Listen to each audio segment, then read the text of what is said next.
This is day 362, dealing with sudden irritability. Have you ever had a sudden bout of irritability that seemingly comes out of nowhere?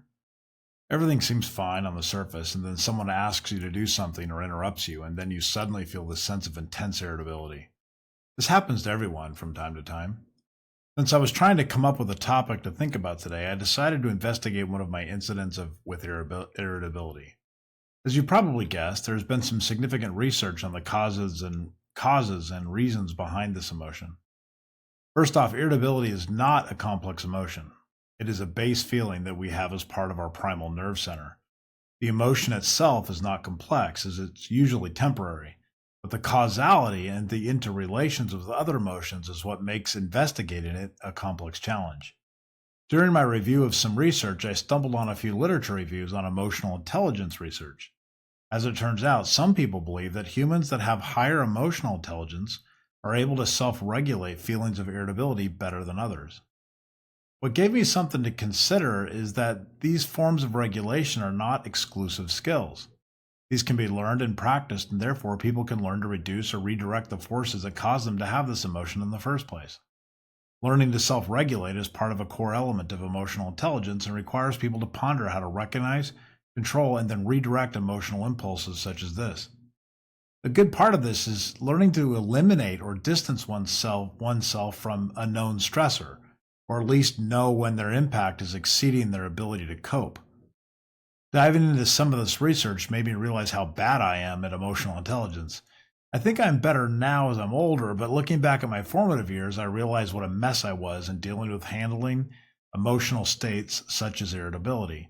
I did some reading this afternoon and I identified some key areas that someone could practice in order to build self-regulation methods for handling emotion. I'll provide a few of them here. There's three. First is gratitude.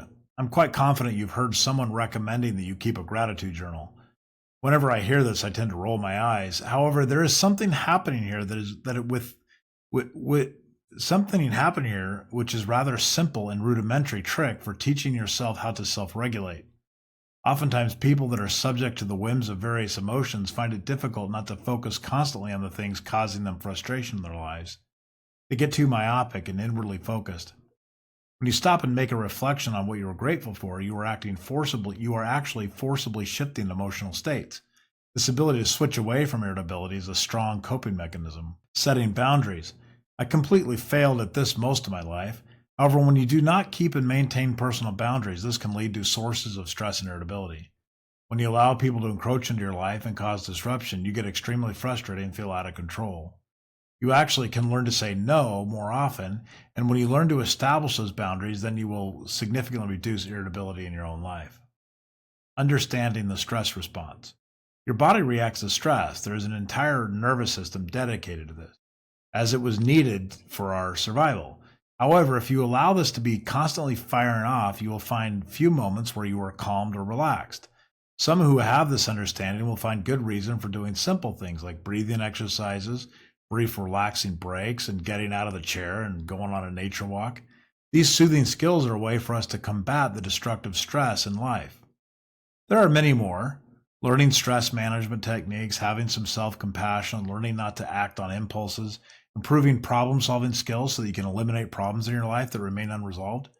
However, if you do find yourself irritable for no clear reason, then you might want to ask yourself how much energy you've spent towards learning regulation techniques.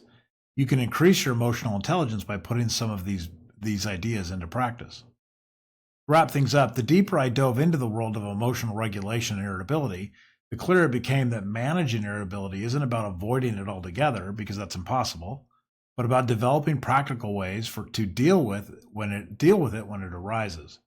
It's fascinating to realize that irritability is often a surface-level emotion, which is rooted in more primal areas of our brain.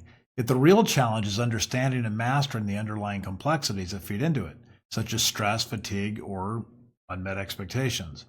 What surprised me most is the learnable nature of emotional regulation. We aren't just stuck with how we feel. We can actually train our brains to respond differently to the same triggers. This goes beyond simply calming down when we're irritated. It involves proactively cultivating habits and techniques that reshape how we experience and respond to irritants in our daily lives. Practices like daily gratitude reflection and boundary setting, which I once dismissed, are actually powerful tools that force our brain to shift focus and regain control. These aren't quick fixes, but over time, they build resilience and emotional intelligence, making moments of sudden irritability less overwhelming. For those of you like me, occasionally feel irritability sneaking up out of nowhere, it's worth reflecting on whether you've truly invested in learning how to self-regulate. Perhaps it's time to start incorporating some of these practices. After all, emotional intelligence is not just a trait we're born with. It's a skill we can all cultivate, and with that, make irritability a much rarer visitor in our lives.